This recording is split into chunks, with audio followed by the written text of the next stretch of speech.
Good morning everyone. সবাইকে জানাই শুভ সকাল বন্ধুরা। সবাই কেমন আছো? আশা করি সকলেই ভালো আছো আর আমরাও ভালো আছি। চলে এসেছি আর একটা নতুন ভিডিও নিয়ে। ভিডিওটা কেউ স্কিপ করবে না, কিন্তু পুরোটা দেখো, আশা করি তোমাদের ভালো লাগবে।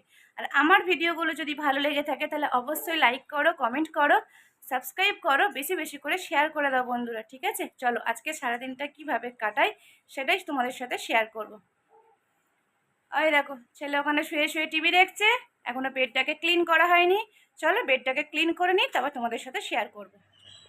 দেখো বন্ধুরা, আগের দিন বরের বার্থডে ছিল, সেই বার্থডের কেক এক্সট্রা বেঁচে গেছিলো, ফ্রিজে রাখা ছিল, সেগুলোই সকালে খাবো বলে ফ্রিজ থেকে বের করে নিয়ে ঘরে চলে এসেছিলাম। তারপরে সকালে ভাত বসিয়ে দিয়েছিলাম, এদিকে দেখো বরকে ছেলেকে খেতে দিয়ে দিয়েছিলাম, করেছিলাম আলু মাখা আর অমলেট, ওই দিয়ে দুজনকে খেতে দিয়ে দিয়েছিলাম, ওরা খেয়ে নিয়েছিল। তারপরে চলে এসেছিলাম রান্নাঘরে কিছু জলের বোতল ভরতে। জলের বোতলগুলো একদম ফাঁকা হয়ে গেছিলো, তাই জন্য একটা একটা করে অনেকগুলো বোতল আমি ভরে নিয়েছিলাম। কিছু বোতল ফ্রিজে স্টোর করে দেবো আর কিছু বোতল গামলির মধ্যে তুলে গুছিয়ে রেখে দিই। সব বোতল তো ফ্রিজে দিই না, একদম ঠান্ডা হয়ে গেলে সেই ঠান্ডা জল অত খেতে পারি না আমরা, বুঝলে তো বন্ধুরা। তার জন্য ঠান্ডা গরমে একটু মিশিয়ে নিয়ে খাওয়া হয়। চলো তাহলে একটা একটা করে আমি জলের বোতলগুলো ভরে নিয়ে তাও তোমাদের সামনে আসছি, ঠিক আছে? চলো সারাদিন কি করছি না করছি সবটাই তোমাদের সাথে শেয়ার করব। তারপরে খাওয়া দাওয়া করে বরমশাই চলে গেছিলো কাজে। ছেলে তো স্কুল ছুটি, যেহেতু ঘরেও টিভি দেখছিল, আমি আমার ঘরে কাজকর্মগুলো করছিলাম। আমি আর সকালে ভাত খাইনি, কেক খেয়েছিলাম, তো ওই জন্য আর ভাত খাইনি। তাই এতগুলো জলের বোতল আমি ভরে নিয়েছি। আর এটা হচ্ছে সন্ধ্যাবেলাকার ভিডিও। সকাল পর্যন্ত ওই জলের বোতল ভরা পর্যন্তই শেয়ার করেছি, তারপরে আর শেয়ার করতে পারিনি, ঠিক আছে? আর আজকে দুপুরে সেভাবে রান্নাবান্না কিছু হয়নি, ওই জন্য আর কিছু শেয়ারও করিনি। তার কারণ হচ্ছে আগের দিনকার বরের জন্মদিনের দিনে যে রান্নাবান্নাগুলো হয়েছিল ওগুলো সব ছিল ফ্রিজে, তাই সেগুলো গরম করেছিলাম আর সকালে শুধু ভাত করেছিলাম, তাই ওইগুলো দিয়েই দুপুরে খাওয়া দাওয়া করে নিয়েছিলাম, তাই আর সেটা শেয়ার করিনি। তারপরে সন্ধ্যাবেলা দেখো, তখন বাজে রাত্রি 9টা না 9:30 হবে, তখন আমি রান্নাঘরে চলে এসেছিলাম রান্নাবান্না করছিলাম। আলু সেদ্ধ ভাত করেছিলাম, পটল ভাজা করেছিলাম আর মাছ ভাজা করেছিলাম। ফ্রিজে ছিল তেলাপিয়া মাছ, আজকেই ছেলে ধরেছিল ছিপ দিয়ে পুকুর থেকে, বুঝলে তো, 4 পিস হয়েছিল। এই 4 পিস মাছই ভাজা করে নিয়েছিলাম। আর মাজা ধোয়া বাসনগুলো র্যাকের মধ্যে আমি সব কিছু গুছিয়ে নিচ্ছিলাম। সারাদিনে মোটামুটি বন্ধুরা, বুঝলে তো, 3 গামলি বাসন আমাকে সারাদিনে মাজা ধোয়া করতে হয়। ওদিকে কড়াইয়ের মধ্যে রান্না করছিলাম আর এদিকে বাসনগুলো মাজা ধোয়া মাজা ধোয়া বলছি, গুছিয়ে নিচ্ছিলাম র্যাকের মধ্যে, বুঝলে তো বন্ধুরা। আবার মাঝের মধ্যে একটু খুন্তিটা গিয়ে একটু নেড়ে দিচ্ছিলাম, নাহলে আবার মাছ ভাজছিলাম, এই পটল ভাজা করছিলাম, পুড়ে যাবে তো নাহলে, বলো। চলো বাসনগুলো আমি একটা একটা করে গুছিয়ে নিই আর রান্নাটাও কমপ্লিট করে নিই। রান্না কমপ্লিট হয়ে গেলে ছেলেকে দিয়ে দেবো খেতে, ওর খিদে পেয়ে গেছে। ছেলে পড়তে বসেছিল ওর ঠাম্মির কাছে, ওর পড়া কমপ্লিট হয়ে গেছে। আর এদিকে দেখো আমি সব বাসনগুলো একদম র্যাকের মধ্যে সব গুছিয়ে নিচ্ছি, ঠিক আছে? চলো। তখন বাজে রাত্রি 9:30, তখনও বড়মশাই কাজ থেকে আসেনি। ও তখন দুপুরে খাওয়া দাওয়া করে চলে গেছিলো, স্নান করে নিয়ে সন্ধ্যেবেলা এসে স্নান করে আবার বেরিয়ে গেছিলো, বুঝলে তো বন্ধুরা। ও এসেছিলো রাত্রি 10টার সময়। আর এই কন্টেনারগুলো আমি আজকে মাজা ধোয়া করেছিলাম, ওটা তেল চিপচিপা হয়ে গেছিলো, এটাই লবণ থাকে, জানো তো বন্ধুরা। চলো এগুলো আজকের মাজা ধোয়া করে নিয়েছি। আর এইটার মধ্যে থাকে, এই কন্টেনারটার মধ্যে থাকে লবণ, ওটা ডাইনিং টেবিলের মধ্যে ওটা রাখা থাকে, ওটা হাতের কাছেই থাকে, লাগলেই ওটা থেকে নিয়ে নিই, বুঝলে তো বন্ধুরা। তারপরে এদিকে দেখো আলু মাখা করবো বলে শুকনো লঙ্কা পেঁয়াজ ভেজে নিয়েছিলাম, কাঁচা লঙ্কা কাঁচা পেঁয়াজ দিয়ে মাখলে ছেলে খেতে চায় না, তার জন্য একটু ভাজা করে নিয়েছিলাম, ঠিক আছে? আর ভাজা ধোয়া বাসনগুলো সব র্যাকের মধ্যে তুলে নিচ্ছিলাম।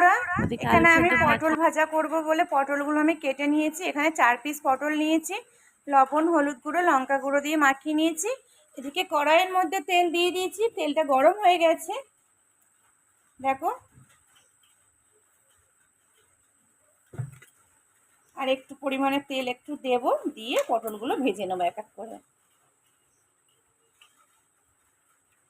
এখন বাজে কিন্তু রাত্রি 9:30, রাতের ডিনারের জন্য এখন রান্না বান্না করছি।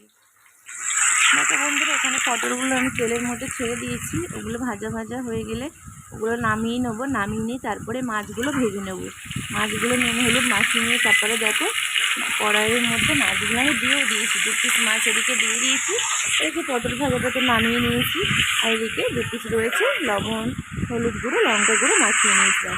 তো দেখো পটল ভাজা মাছ ভাজা আমার কমপ্লিট। এখানে ছেলের জন্য ভাত বেড়ে নিয়েছি, ছেলেকে খেতে দিয়ে দেবো। আর এখানে এক পিস অমলেট করছিলাম, ছেলে বায়না করেছিল অমলেট খাবো, তো ছেলের জন্য একটু অমলেট করে নিয়েছি এক পিসই। আর আমাদের জন্য করে নিই, যেহেতু মাছ ভাজা করেছিলাম আর লাগবে না, ছেলে বায়না করেছি বলে ছেলের জন্য এক পিস করে দিয়েছি। চলো ছেলেকে খেতে দিয়ে যাবো হচ্ছে পাখির ঘরে। আজকে তোমাদের একটু আমাদের পাখির ভিডিও তোমাদের জন্য একটু শেয়ার করো। এই দেখো এই পাখিটাকে কি তোমরা চেনো? এই পাখিটাকে যদি কেউ, এই পাখিটার নাম কি তোমরা যদি জানো তাহলে অবশ্যই আমাকে কমেন্ট করো, নাহলে নেক্সট একটা ব্লগে আমি তোমাদের শেয়ার করব এই পাখিগুলোর কি কি নাম। ঠিক আছে, এই পাখিগুলো কিন্তু আমি নিজে এগুলো পুষি, এগুলো আমাদের সব নিজেদের পাখি। এই দেখো বড়মশাইয়ের হাতে কিন্তু পাখিটা বসে আছে বন্ধুরা, ও খুব গা পোষা, ও খুব ভালো, ও কিন্তু কামড়ায় না একদম আমাদের, বুঝলে তো বন্ধুরা। এই দেখো ওর গা চুলকে দিতে হবে, ওই জন্য ওর গাটা একটু চুলকে দিচ্ছে বড়মশাই, ওই জন্য আরও সরে আসছে কাজ, ওর গায়ে হাত বুলিয়ে দিতে হবে।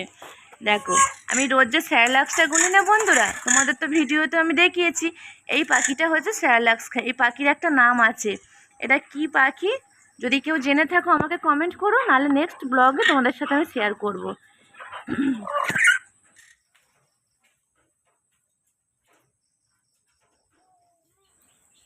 দেখো বন্ধুরা এখানে পাখির ঘরের জলের বাটিগুলো একটা একটা করে বড় মশা সব বের করে নিচ্ছে, নিয়ে বালতির মধ্যে ওগুলো রেখে দেয়, মানে তুলে রাখে। ওগুলো সকালে আমি ধুয়ে দিই, ধুয়ে দিলে ও আবার খেতে দেয়, নাহলে আমি আবার সকালে খেতে দিয়ে দিই। চলো ও তাহলে কাজ করে নিক, তাহলে পাখির ঘরে কাজ করে চলে আসবো বাইরে। পাখির ঘরে প্রচুর গরম, এখানে ভাত বেড়ে নিয়েছি, চলে এসেছি পাখির ঘর থেকে, ভাত বেড়ে নিয়েছি, ওকে খাইয়ে দেবো, খাইয়ে দিই তারপর আমি নিজে খেয়ে নেবো। ঠিক আছে চলো আজকের ভিডিওটা এই পর্যন্ত থাক বন্ধুরা, আগামীকাল আসছে আর একটা নতুন ভিডিও নিয়ে। আমার ভিডিওগুলো যদি ভালো লেগে থাকে বন্ধুরা অবশ্যই লাইক করো, কমেন্ট করো, সাবস্ক্রাইব করো বন্ধুরা, বেশি বেশি করে শেয়ার করে দাও বন্ধুরা। বন্ধুরা একটু পাশে থাকো বন্ধুরা, প্লিজ একটু সাপোর্ট করো।